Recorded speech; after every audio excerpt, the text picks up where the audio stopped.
Happy New Year everyone, welcome back. Sorry I've not done a video lately, I've been dead busy. So today I think we're going to be talking about some vintage clothing that will be good for your adventures, you know, bushcraft and stuff. Swedish Army smocks and the Romanian rucksack. Yeah, so Swedish Army tunics, World War II era. You can pick them up quite cheap. The problem is they're quite small. A lot of the soldiers back then were tiny and, you know, we're a lot bigger now. Yeah, they're a small size. All the big ones seem to have been sold. But what I've done is I've adapted it so that I can wear it and maybe you can. If you think about the price of, you know, Fulton wool and things like that, it's very expensive. You know, good, thick quality wool, modern stuff these days is quite expensive. And this is a cheaper option. You're talking about £30, £25 to £30 for one of these jackets. And if you can adapt it, you've got a coat that would probably cost you about £250 to £300, maybe more. I have seen some wool shirts at £700 in Norway. I nearly bought one because I got the pricing wrong. But they're quite expensive and I don't want to spend a lot of money on kit. But the Swedish Army, they did the wool trousers as well, and you can pick them up quite reasonable. About wool, it's a great insulator, and when you're next to fires, the sparks don't really burn it. Not like synthetic stuff. You know, you end up with holes in everything in modern materials. But the wool, it's warm when it's wet, and even in the snow this morning, walking down to my cabin, it just didn't affect it at all. So what I did was I took the sleeves off because it just didn't fit me. So I cut the sleeves off and I've extended the sides with these panels. I cut it right down here and I stitched in some more wool just to extend it and make it bigger. Added some gear loops. It's a work in progress at the moment, but it's getting there. I'll just show you the back. You've got some storage pockets at the back here, which you can fit in maps, you pack lunch, anything like that. And it's got an couple of inside pockets on them. Say, to buy something like this the modern equivalent will cost a lot of money. There is a company in Sweden that is making garments like this. I can't remember the name of it. I'll put a link in the description so you can see how much they are.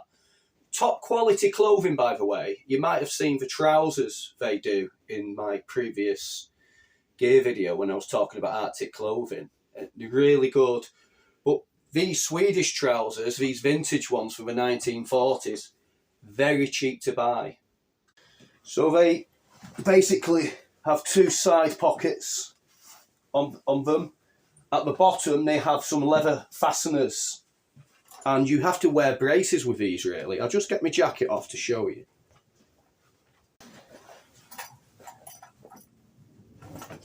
We'll look at the jacket again in closer detail in a minute. As you can see, braces. You can wear a belt as well with them.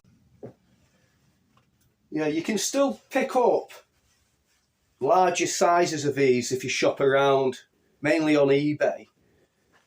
I know friends of mine that have bought these in the past and they've extended them with some button extenders, you know, just so they can wear them, beer bellies and stuff, you know. But yeah, top quality, really thick, warm wool. Yeah, so the jacket, we'll have a quick look at this. As you can see, the pockets at the back, quite big. We do another version of this, which doesn't have front pockets, breast pockets here, but it has the back pockets. They're bigger than these normally. I've added a bit of leather in, bit of reinforcement at the bottom. I'll just show you inside. Got lots of inside pockets, little tiny pocket there, another inside pocket. Like I say, if you're looking for some decent bushcraft clothing, this is what you want to be going for, really, especially this time of year. I really like them, to be honest. I think what happened was the Swedish military didn't join in the war in World War II, but they had a load of gear in surplus just in case. You know, thousands and thousands of uniforms in storage, never used. And then after the war, I think it was out of date and they changed for uniforms, for canvas and other materials, cotton and things. And these were just left mothballed. So that's why there's so many of them on the market. But like I say, they're small sizing. But with your skills, you can make them bigger. I think I'm going to get this fire cranked up a little bit. It's a bit chilly. Like the UK, even when it snows, it's just damp. You know, it's just damp conditions, cold, damp, miserable conditions half the time. That's why I'm looking forward to going to Finland in January.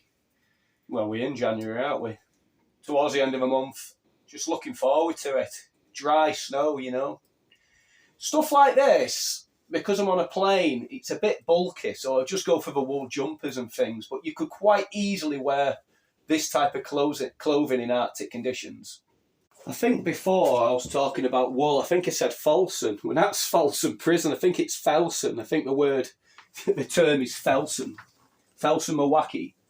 You know, that type of, those type of garments. Very expensive. Beautiful, you know, bits of kit. So this is my Romanian rucksack. You would have seen it, but I've done some modifications over the last few days. I've still got some sewing to do.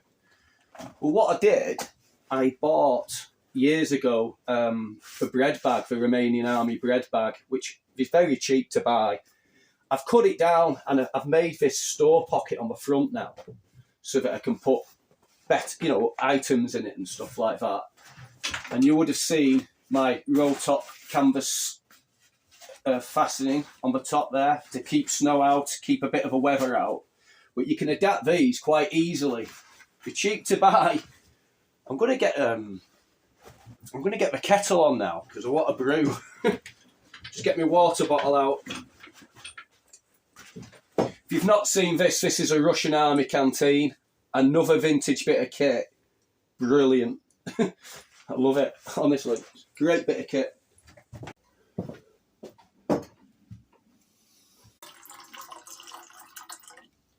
Yeah, they're really good, these. I really recommend them, the Russian canteen. You know, if you're looking for something similar and you don't want to pay the big money, because these aren't very cheap anymore, you can get the Swedish Army mess kits. You know, the cooking kits, really good. You know, you use them with a Trangia stove, you know.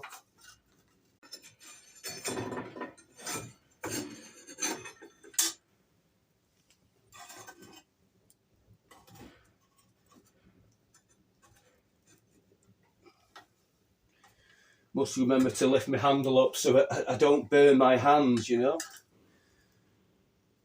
There we go. That shouldn't take too long.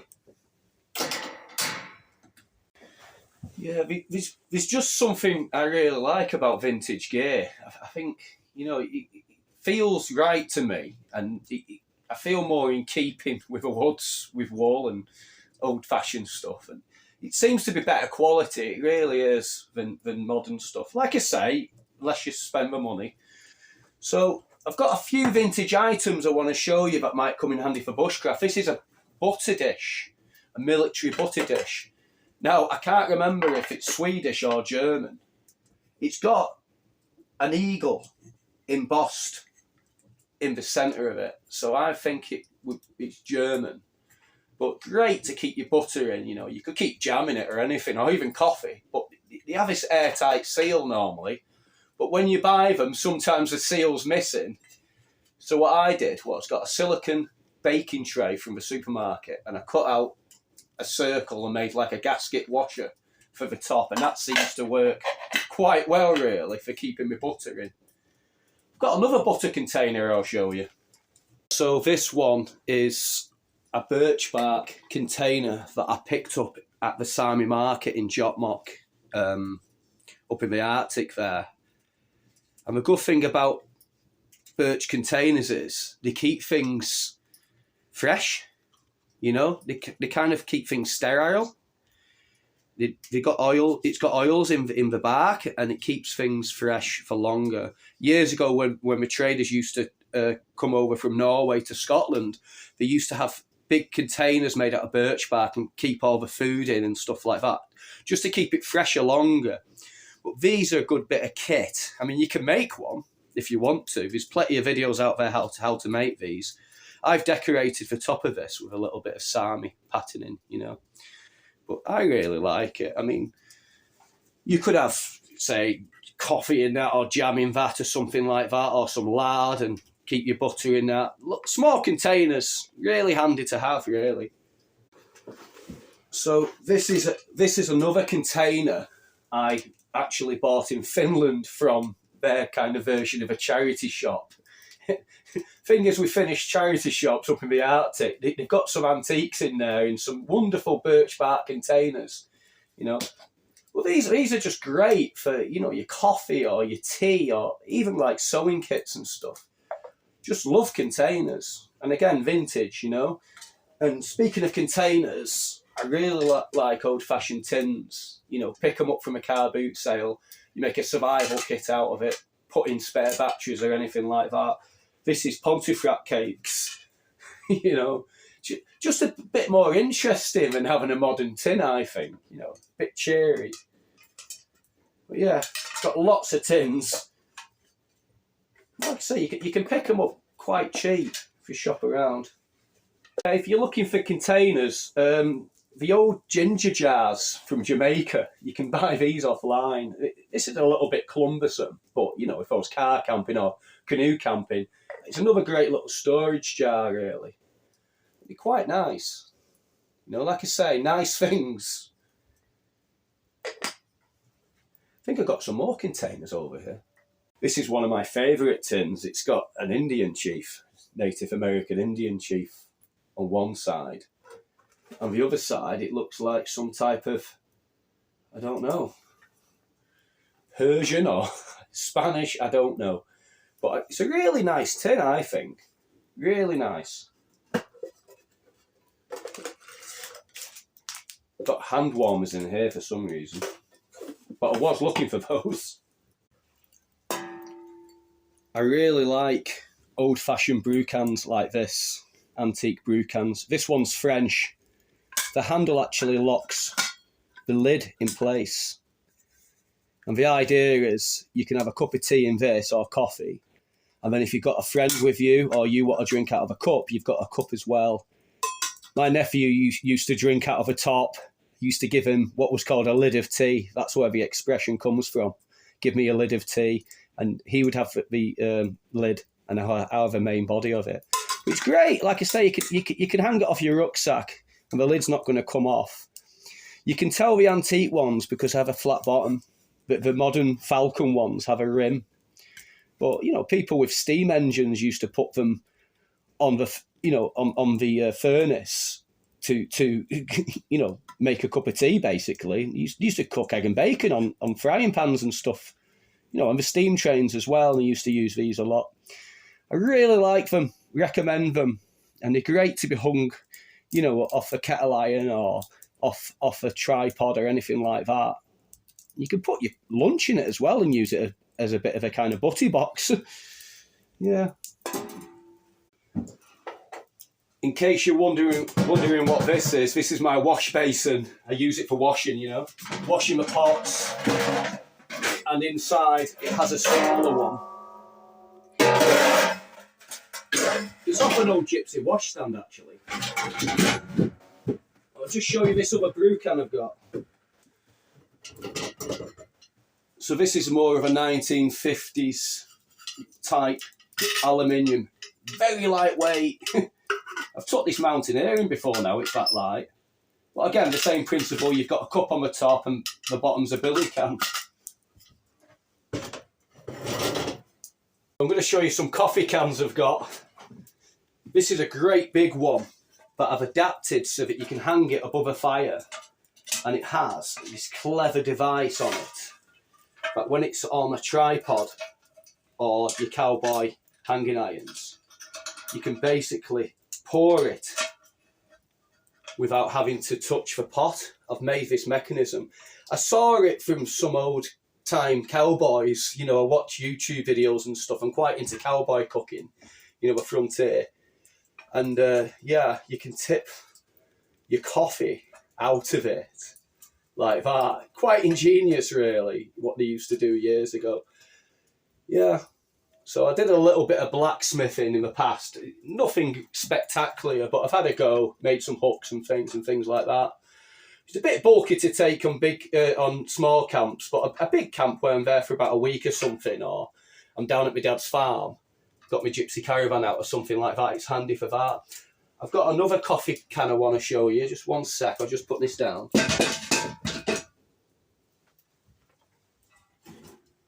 Yeah, so I had a friend, and his father was a sheet metal fabricator engineer, and when he was an apprentice, he made this out of stainless steel. I basically put a bale arm on it, and I painted it black with barbecue paint, and it just looks quite old-fashioned now. But yeah, it's properly made, decent. The only one in the world I can think of that's like this. I mean, there's others like it, but nothing would be the same as this one. You know, he's got his own little marks on it that he's done. The sizing's probably a little bit different than others. Great little coffee pot, that. I'm really into my old vintage lamps. You know, the old paraffin lamps. I use household paraffin, and in here you can't smell it. I used to use the normal paraffin in the past, and it just stunk. It was going to be a little bit shaky because I'm holding it in my hand. But here we have an old stagecoach lamp, you know, for horse-drawn stagecoaches. I just put a tea candle in it and use it for a bit of extra lighting. But I like that. That came off a Dutch barge. It's a cooker. You put oil in it, and it has big wicks in it, and they used to use them for cooking. It's not very efficient, to be honest, but it's quite a nice thing. This little lamp was my dad's. My grandmother gave it him one year for Christmas. It used to be red, but I painted it, and he gave it to me and I painted it. But these little tilly lamps, you know, these little storm lanterns, great. So this is a Terra Cotta cooking pot. Used to do something like paella. I don't know, but I think it's a Spanish thing. You know, it's quite a traditional item that they would use for the traditional cooking and stuff. But what I use it for is a fridge, because it's just cold on the inside. So if I have bacon or anything like that and sausages, I just keep it in there, and it does work. It keeps it cool. If you want to make a fridge with terra cotta, you get a plant pot. Well, 2 plant pots, one big one that fits inside, a few sizes smaller, and put sand in the cavity on the inside, pour water on it and put a lid on it. And as the water evaporates, it's an eco fridge. I haven't got around to making one of those yet, but refrigeration is quite important. Even when you're on camps and stuff, you know, dig a hole in the ground and make a bit of a fridge. So the way gypsies used to make fridges or use fridges is they used to get a bucket and they would put water in it, put the milk in it, or, you know, anything they want to keep cool, really. And they would get tufts of grass and put the grass on top of the bucket, wet the grass as well, and put it in the shade. But as the water evaporates from the grass, it would keep your food cool. It costs no money, you know. Yeah, I know a lot of this stuff I'm showing you isn't particularly bushcraft, but it's handy. You know, you might have a man cave, or you might have a little cabin or something, or you might want to build something in your garden, you know, where you can practice your whittling and stuff like that. You know, it's just things I pick up that I can use that are cheap. Like this old sherry keg here, this porcelain sherry keg. I use it for water. It cost me £3.50 from a car boot sale. Great for water. All right, I'm not going to take it on a camp because it's too heavy. But down here and stuff, it's great. Dad's just walked in. He doesn't know what he doesn't. You. Oh, you're my dad. Oh. This is my dad. Hiya. He's 87. So my dad's just walked in to say hello and invite me for some breakfast. But I'm going to cook some in here actually. So I was talking to you before about my dad's lamp. So this is my dad, in case you don't know. That's him. What are you doing today? I don't know. You don't know? Keeping away from her. Keeping away from your mother? Yeah. Are you going to cut some firewood today? I don't know what I'm doing up to. I'm up to something. You're always up to something, that's the main thing. You know, it's hard, you know, seeing your parents get old, you know. He's got a bit of dementia now, my dad, and he forgets things, but, you know, he keeps busy, and that's the main thing. And we mainly talk about the past, and that's what keeps him going. But he doesn't stop working. He's worked hard all his life. You know, he's a farmer. He's been a scaffolder. He always wanted to emigrate to Canada when he was a young man, you know, but he never did. And he wanted to be a lumberjack. And I think that's where I get some of my traits from my old man. But yeah, he's keeping busy. That's the main thing, you know. Elderly people sometimes, when they stop doing things, having hobbies, you know, that's when they start deteriorating. You know, he's got some hens there he looks after, and like I say, he keeps working, still driving tractors around and stuff like that. So this is a water carrier, and this style was used by the travelling showmen and the Roman gypsies. This is a modern one, but you can tell the antique ones, because what they used to do, they used to get somebody who's good with metalwork to seal up the lid so it's completely flat off, so you couldn't drink out of it, because you can drink out of this if you're thirsty, you know, pour yourself a drink. But what used to happen was people used to pour themselves a drink out of it, put the lid back on, and obviously the saliva will go back inside the water carrier, and tuberculosis spread. So they soon, you know, put a stop to that by putting a blank on the top of the lid. One of the things I do when I go charity shopping, I always look for old vintage books. This is Country Crafts. You know, it's an old book, probably. I think it might be from the 1970s or something like that. Might be from the 80s. But it's got everything in here, you know, to make yourself walking sticks. You've got, you know, you can make brooms, you know. All these dyeing crafts, sheep hurdles. It's got loads of interesting things in here. Stuff you can apply to your bushcrafting, you know. Or if you're a farmer, really handy. Oh, my dad's shouting me. 1 minute. About that, my dad shrieks my name now and again. We're a bit like Harold and Albert from Steptoe and Son, me and my dad. He's like, Rian! But yeah, he just wanted to know what was in this can outside. It's petrol. I think he was going to start his fire with it. No, I'm only joking. No, he's just asking me for something. I'm getting carried away with myself and not keeping an eye on the fire.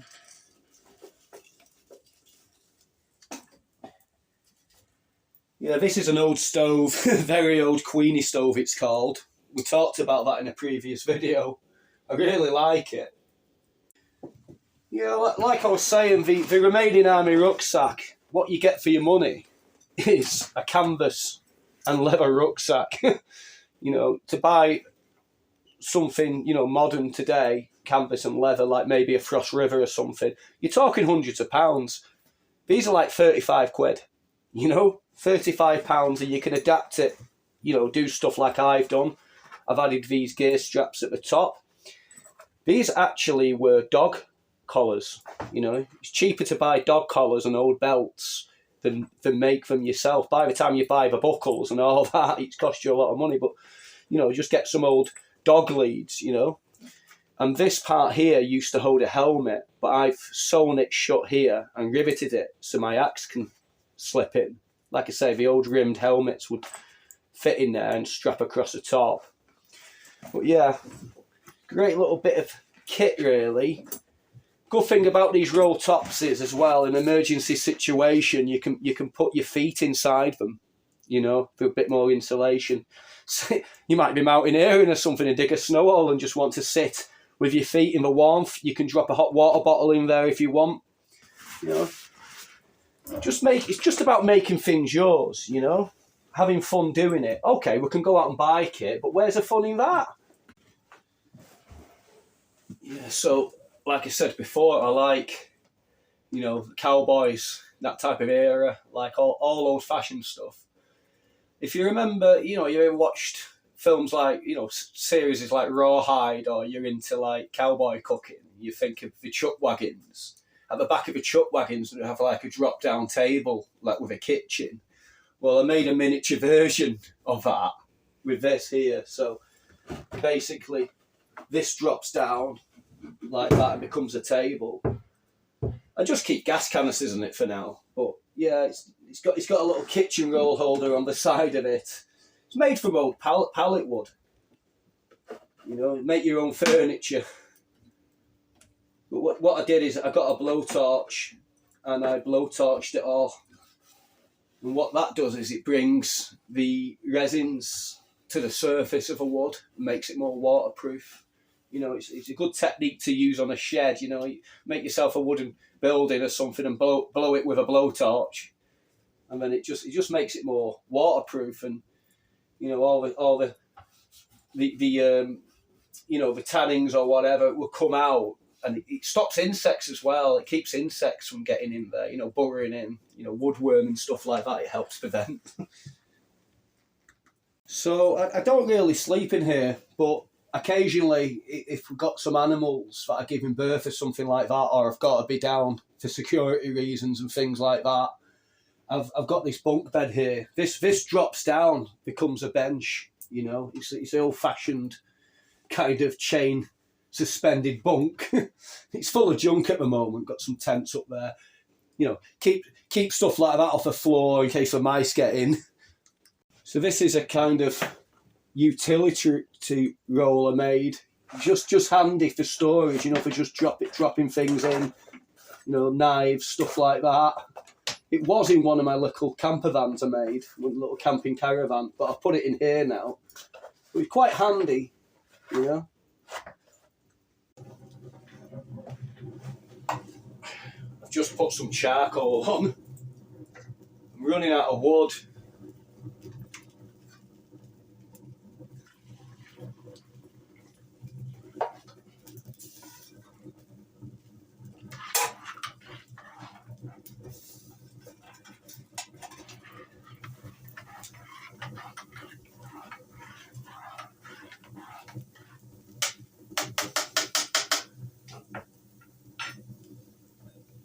Might be a bit too hot this at the moment. Oh no, it's just right that. Oh. I've got a few more bits to show you. You might have seen this on a previous video, but this is a Kelly kettle or storm kettle. And there's an actual forum. Well, not a forum, there's a Facebook page now all about these. So just get on it if you're interested or you haven't seen one before. Kelly kettles. So basically, they're like a chimney, you know. It's hollow on the inside. And you have this part at the bottom here. This is where you would have your fire. And you would feed it through this hole. The air would come through this hole and up through the centre of this cylinder, and the flames will come out of the top, and you fill this part here with water. These are very efficient. All you need is a handful of sticks, you know, twigs. Great for pine forest, you know, when you don't want to have a fire on the floor, obviously, because you can burn down the forest. If you put it on some rocks, grab a handful of dry pine twigs from, you know, the bottom of dead trees or whatever, and you got yourself a good little kettle there. So I bought some trivets. So it comes with some trivets. It's got a small trivet that when it's boiling, the water, or at least when it's, you know, the flames are coming out of the top, you can basically put this trivet on like that, and you can put a frying pan on it or another additional cooking pot. And then once the fire's died down or the water's boiling too ferociously like it does, you can use the bottom part then and use this bigger trivet that you can basically just drop on the top like that and continue cooking. You know, Off one burn, you boil enough water for say 3 cups of tea, 4 cups of tea, and enough to maybe cook a full English breakfast. But you'd have to keep feeding it the fire a little bit. The problem is with things like this, they just get very sooty. So it's a good idea to make a bag to put it in, you know. You can make a bag. It just keeps the inside of your rucksack clean. You know, already my hands are sooting up with this. I've always got sooty hands. I suppose you will have as well, bushcrafting and whatnot. But yeah, it's quite bulky, but great for hikes and stuff. The fishermen used to use them a lot in the 1980s. I remember a lot of them on the canal bank used to have these going. Didn't see anyone cooking with them, just mainly making a brew, you know. But they're great for the boiling the bags. Not the boiling the bags, you know, the hydrated, lightweight meals you get, stuff like that. I've took that on a week camp before now. We used it every day. Put a link in the description to this size. The ones I've seen are smaller, and I think you're better off with a bigger one. You know, the effort it takes to, you know, get the fire going and stuff. You might as well boil more water, but I'll put a link in the description if you like. Yeah, a lot of things I do, I repurpose old stuff. This old milk churn I had now, I use it to keep coal in. You know, it's about repurposing things and giving them a new lease of life. This is what's called a meat safe. And years ago, people used to put stuff in here and have this fly netting on it and this metal grating to stop flies getting in, you know, laying eggs in your meat and stuff. And it's a meat safe. But I just use it to keep bits and bobs in, you know, my food and stuff. Can of cider. Don't know why that's in there. But the good thing about these is if you're not down at a place for a long period of time, it keeps the mice out. The mice can't get in, you know. So it just keeps everything safe. If you have any food lying about in a shed for too long, the mice will soon start eating it. This is an idea I had. Kind of an idea. So for Christmas one year, my friend bought me a giant hip flask. It says something on it.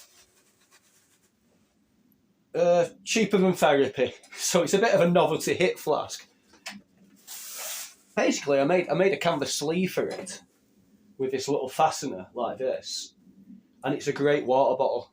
I find it very useful when I'm on the motorbike because my panniers, it would slip in, taking up hardly any room. But this holds quite a lot of water. I don't know how many, what is it, if it's a litre or more or less, I don't know, but it holds quite a lot of water. And you can pick these up from places like B&M Bargains, you know, these like big superstores. And I think they only like, you know, a couple of quid or something. But yeah, you can suspend it as well off a line, you know, so you can hang it around your body for carrying it. But I just thought I'd share that with you. It's just another little idea for you. So I got given some French mess tins off my mate Matt Dave. And the idea was, as a family, because there's 4 of us, we've got a bit more options here. So what you get here is, you get a small mess tin, a large mess tin, and you also get this kind of plate bowl inside. So my youngest son carries a little bowl with him. So, you know, if we're on a big adventure, this would do the family. You could put all your food in there as well. Not all of it, but you could put some of it in. It's quite neat little piece of kit, to be honest. If you get it the right way around. That's it. But it has this little piece sticking out here, and it kind of locks in place nicely. And another good feature about them, I like this little hanging, you know, attachment here. It's really nice. But I made this leather sheath for it so I can attach it to the outside of my rucksack, or if it goes inside my rucksack, I'm not getting any soot on the inside of it, you know. It's another little project for you crafty people out there. You know, I did intend to put a belt loop on it so I could put it on my belt kit if I want, but I just suspend it from this part here of my rucksack mainly. I just wanted to show you that. These are getting hard to get hold of now. This is a British Army cook set that come off a tank. I can't remember the name of the tanks, if it was a Scorpion or whatever. But I have actually got the petrol stove for this, which is rare as well. But this is great because it's a frying pan. And it's a big frying pan, you know. And then you've got the big billy can. And it's also a great wash basin. But like I say, these are getting expensive now. I think because people have got the cook sets and they want the proper burner to go with it.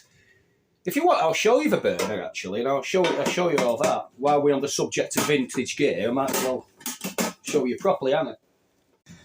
Yeah, if you see me fumbling around looking for something in the videos, it's this little remote control. I do a scene, I put it down, and then I don't know where it is, and you might see me looking for it.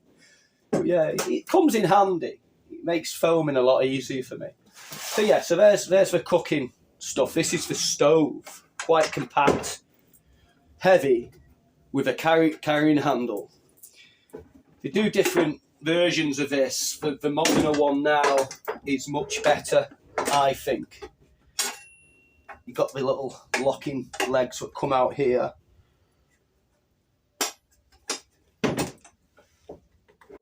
Yeah, it's a very over-engineered bit of kit. This pulls forward, and you've got the cooker hob there, and you pressurise it. Obviously, you fill it with petrol. The moderner ones from the 1980s, you can run them off diesel, because obviously the British Army have diesel vehicles, so it makes sense that you can run the cook set off the same fuel, you know. There's a little windbreaker here.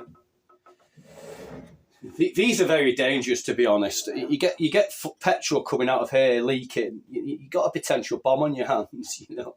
You have this key here that you would put in the side to turn it on and off, you know. And you have to prime it. You have to get a little bit of tissue underneath in a well like that. Get it hot so the gases evaporate better. I actually used this on lockdown in my garden a lot, just for fun really. That's got a bit of pressure in that. There's nothing in it at the moment. I don't store it with fuel in. It's just too dangerous, you know. What's broken off that? Oh no. That's a little piece that holds this in. Doesn't matter, I can get that soldered. But yeah, and you can see this fits on top nicely, you know. Very efficient, smart cook stove really. I just keep it, I haven't used it for, like I say, since lockdown. I just keep it just as a backup stove in an emergency, you know. You never know what's going to happen. So it's always good to have multiple options for cooking, you know. If you do get hold of one of these, don't use it inside. You know, use it outside. Like I said, the potential bombs and the fumes that come off them, they're dangerous. You know, it's more of a field kitchen, you know. Don't ever use them inside. Couple of interesting books here if you're interested in crafts and stuff. You've got Mountain Men Crafts and Skills. Tells you how to make blanket coats, you know, capotes. All trapping stuff really. Traps, how to tan hides. You can make yourself some breeches. Shoes, moccasins, like I say, blanket coats, you know. And they do this version, which is a Mountain Man one. Loads of patterns in here, basic stuff really, but really good projects for you to do over the winter or on camps. Even a toilet I've just seen there. Stuff you can make out of horn and things like that.